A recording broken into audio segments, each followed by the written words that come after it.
Semoga kalian dalam keadaan sehat dan bahagia. Kita tahu bersama, saat ini kita sedang menghadapi bersama penyebaran wabah COVID-19, di mana hal tersebut memaksa pemerintah untuk membuat sebuah kebijakan yang disebut dengan stay at home. Jika hanya di rumah sehari, 2 hari, 3 hari mungkin tidak masalah. Tapi stay at home sudah kita lalui berhari-hari, dan tentunya hal tersebut menimbulkan kebosanan baik dari anak kecil, dewasa, tua, remaja, dan semuanya. Kebosanan bisa terjadi karena aktivitas-aktivitas yang kita lakukan tidak menarik dan hanya itu-itu saja. Terlalu banyak waktu luang juga membuat kita mudah bosan.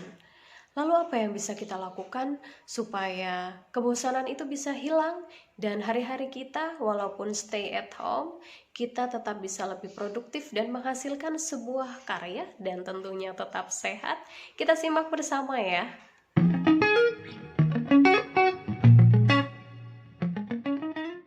Coba mulai berpikir, kira-kira apa ya yang bisa mengubah kebosanan kita menjadi lebih produktif? Sambil kalian berpikir, ada beberapa tips supaya stay at home kita lebih produktif, lebih menyenangkan, dan tidak membosankan.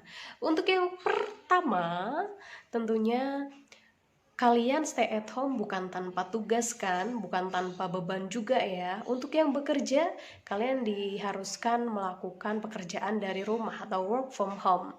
Begitu juga dengan siswa yang learn from home. Nah, semua itu pasti ada tugas, ada laporan yang harus kita setorkan. Nah, maka dari itu, ini adalah satu hal yang wajib. Ini wajib setiap harinya. Jadi silakan lakukan rutinitas itu secara teratur dan tidak meninggalkan kewajiban.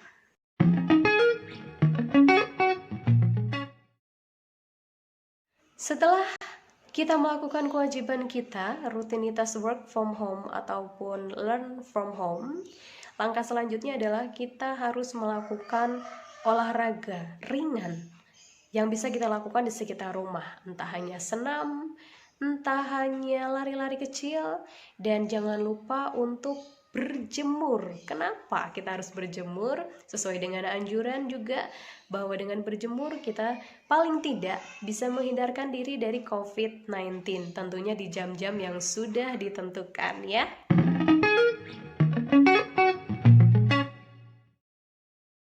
Selanjutnya, biar nggak bosen sehari-hari hanya melakukan itu aja, maka coba deh di list dari sekarang apa yang kamu suka di rumah ya. Boleh menyanyi, boleh membaca buku, memberes kamar, memasak, atau melakukan percobaan-percobaan sains atau merawat tanaman dan sebagainya. Apapun yang kamu suka di list dari sekarang. Dan setiap harinya bisa kamu buat jadwal.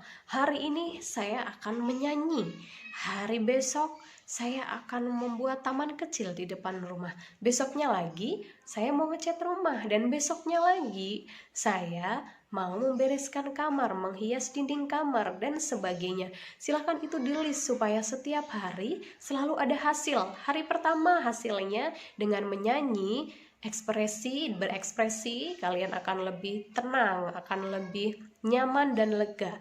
Hari kedua kalian dapat taman kecil yang indah, hari ketiga kalian dapat dinding kamar yang bagus, dan seterusnya. Jadi tidak ada tuh yang namanya stay at home hanya rebahan.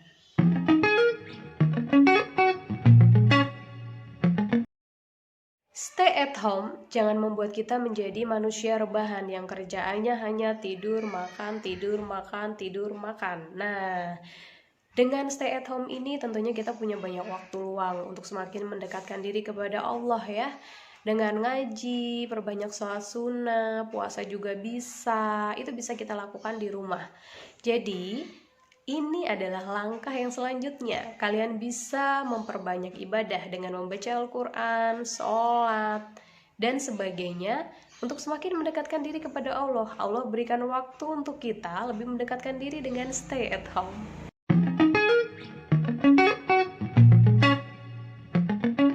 Langkah selanjutnya selanjutnya, stay at home ini punya hikmah yang luar biasa.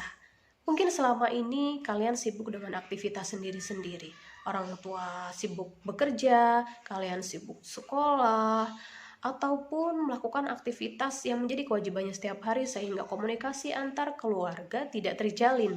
Nah, dengan stay at home, semua ada di rumah, jangan selalu megang gadget ya. Lakukan komunikasi dengan orang-orang rumah, lakukan evaluasi bagaimana harapan anak terhadap orang tua, bagaimana harapan orang tua terhadap anak, lakukan kedekatan, masak bersama, makan bersama, nonton bersama di rumah, dan jalin kedekatan supaya kalian lebih akrab, lebih saling empati tentunya.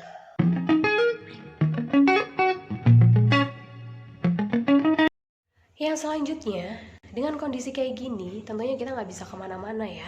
Kita hanya bisa di rumah, menikmati pemandangan rumah, dan dalam kondisi ini kita tetap bisa menjalin silaturahmi dengan saudara.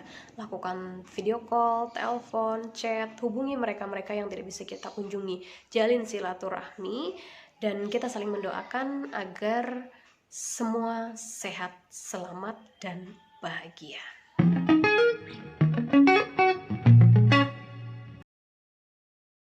Baiklah, itulah beberapa tadi yang bisa saya sampaikan, tips di rumah supaya tidak hanya menjadi manusia rebahan, tapi bisa lebih produktif, dan ketika wabah ini sudah berakhir, kalian semua punya satu karya yang bisa ditampilkan. Syukur-syukur banyak karya ya.